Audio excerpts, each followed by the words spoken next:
Hello chaps.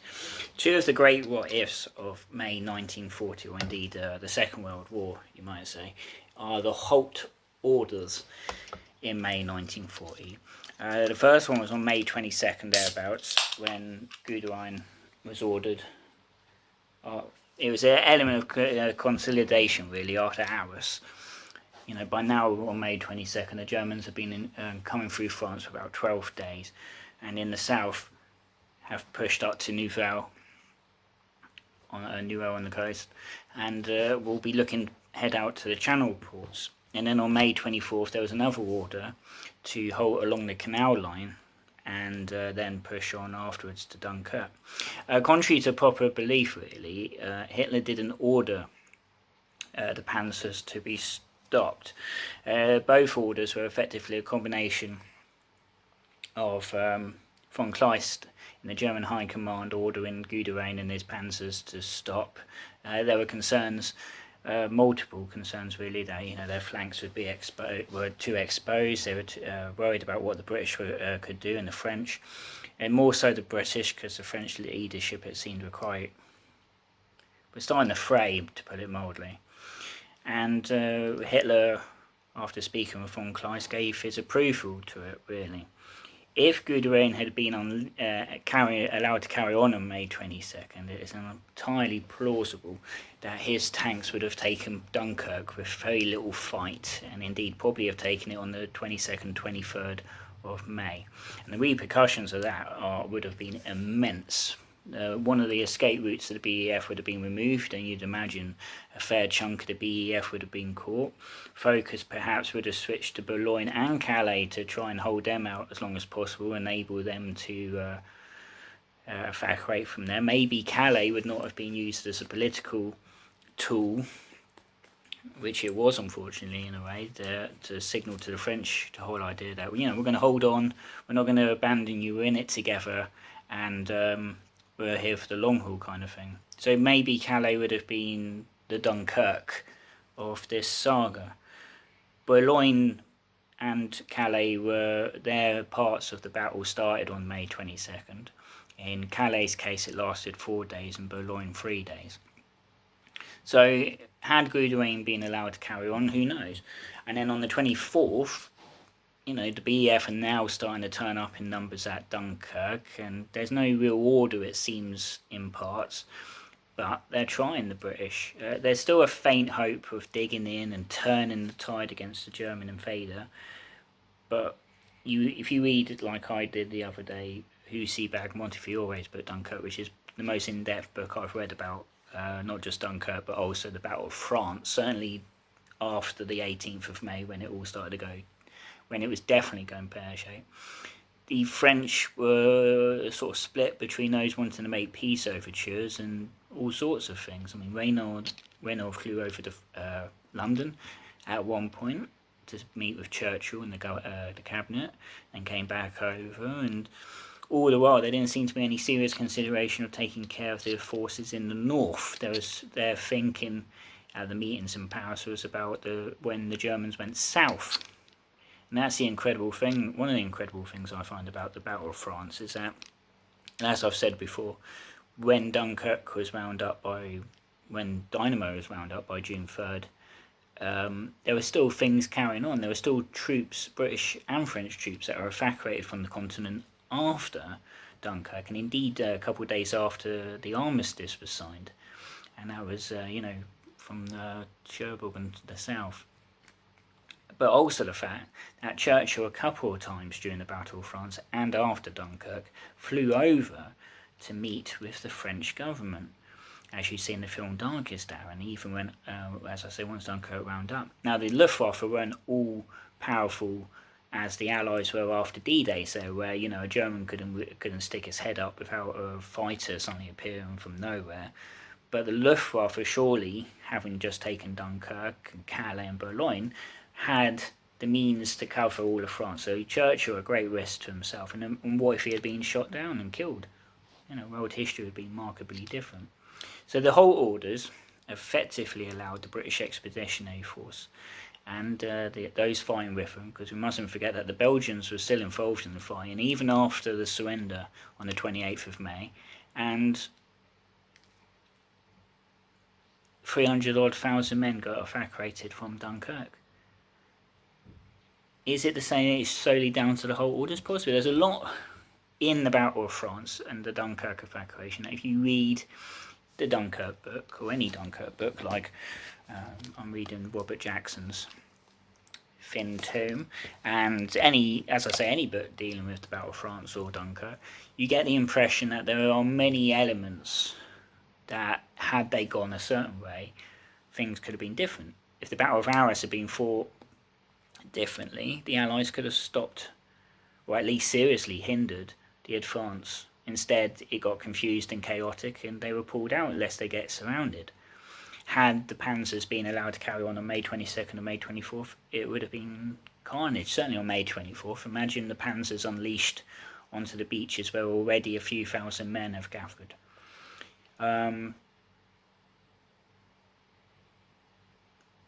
If the Luftwaffe had been given free rein to do this, that and the other, maybe Dunkirk would have gone differently, maybe Boulogne and Calais would have been different, maybe this, that and the other. Had the Royal Air Force had more squadrons within range of Dunkirk, I'm sure I read something, there was something like 10 to 12 airfields, maybe, that were within range of Dunkirk. And as you see in the Nolan film, which I'm not mad about personally, fighters could only be over Dunkirk for minutes, 20-30 minutes maybe max. And fuel is a precious commodity. What if you engage in a dogfight for 109, or you're taking on the bombers, you're taking on the Stukas, you're expending fuel at the sake of your own life, quite possibly, I would have thought. So there's a lot of elements that could have gone one way or the other, but as a historian, you don't sit on such things. Hindsight is a wonderful thing. So May 22nd, 80 years ago today, things were up. Things were vastly different, and indeed on this day, people think we've got it bad in lockdown and like. The Emergency Powers Act was brought into play. It was started in 1939, and obviously, the king could signed on it and stuff. But effectively, it gave the government the most power over its people of any government in history before it, in the sense that, munitions and pubs and everything could be sorted out by, the government effectively controlled us. Some would say dictatorial powers. I say us, I wasn't alive in 1940, as much as I wish I was, curiously. But, people bitch about the government nowadays. Winston Churchill and his ministers, and don't forget there were Labour ministers as well. It was a coalition, it was the national government. Attlee was his deputy, for instance, and Ernest Bethune had so much power because of these acts. I think Boris Johnson would wish he had these powers and his government, because that government would have looked at this situation with the Emergency Powers Act and go, right, you all have to stay home, and shop workers can come. The shop workers, everything will be as it is in terms of what who's working and who's working from home. And then if you see these bunch of idiots not social distancing and stuff, like the Times had a picture today on their front page at Hackney Marshes yesterday, bunch of people in this pond or whatever taking selfies and drinking beer and that. The government could say, well that's it, get the police to sort them out properly, fine them, but also perhaps, I don't know, stick them in the cell for a night, let them learn a lesson of their ways. Draconian methods were needed in wartime. And historians now have said that the Emergency Powers Act really didn't do much. It was more or less showing Hitler and the Germans that, what, chaps, we're prepared to do this to beat you. You may go on about guns and butter, but we have the means. We're a democracy. And that's the thing, we are a democracy, for all our faults. Are we a democracy, some would say? I don't care, this isn't about politics necessarily. So yeah, Guderian wasn't too thrilled with being told to hold. No one could believe it at Guderian's camp, for instance, that the order had come from high command. But that's the Germans for you. It's incredible, you know, if somebody could come from the future and say to Hitler and the generals, you know what, chaps, you know you're thinking about halting the tanks. Don't bother.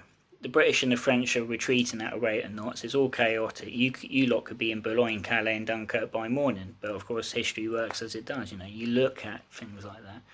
And that's not to say I'd go back in time and say that, but there's a lot that the German war effort did from 39 to 45, especially in the first half of the war, that, you know, you look at it and think, well, no wonder they lost the war. You know, Hitler was not the greatest military thinker there was. Don't forget, he never got past the stage of corporal. Had he reached a higher rank, you know, or had he been a general perhaps, or a captain or some such in the First World War and had, you know, I'm not saying it would have been, but he just, dare I say it, it's, you know, like the President Trump, he doesn't have the base, he doesn't have the experience of office, be it governorships, senatorships, anything, and he's not been in the military. And I'm not comparing the two, by the way, Hitler and Trump. I know people say he is Hitler, but I'm just saying that they've not had experience of certain things. So in Hitler's case, 1940, there was but Britain was awfully fortunate. A lot of men died holding up the advance, and as I might cover, towards the end of the week, so to speak, around the time of 27th, 28th, the SS, in two separate incidents, massacred almost 200 soldiers. One incident, was at a place called La Paradis, at a barn just near it, and the other was at a place called Halt, which is closer to Dunkirk, not far from what was the outer perimeter when it happened. And both times the SS, after the war, they were hunted, these perpetrators, and some were made to pay the price, the hangman's noose. And both times the Germans knew about it at the time, of course. There were investigations and inquiries. That died a quick death once because it got lost, it seems, in the aftermath of defeating the French, you know, the giddy euphoria of victory. There were only a couple of survivors, from either incident, and the whole thing gets lost in the myth of Dunkirk, really. You know, no one really remembers or knows what happened at La Paradis or Wormholt. And, the SS atrocities, as far as most people think, started with the invasion of Russia in 1941 and then the acceleration of the Holocaust in 1942.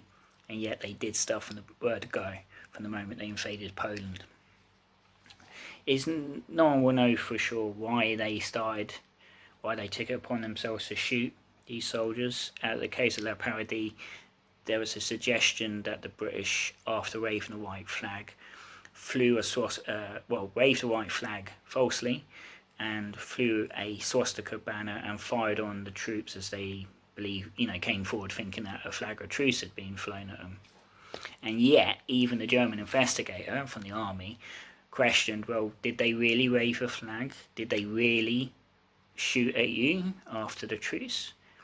Because everywhere else, when the truce was made, the British weren't doing that. And that was 80 years ago. And there's no one alive now that knows firsthand what happened there.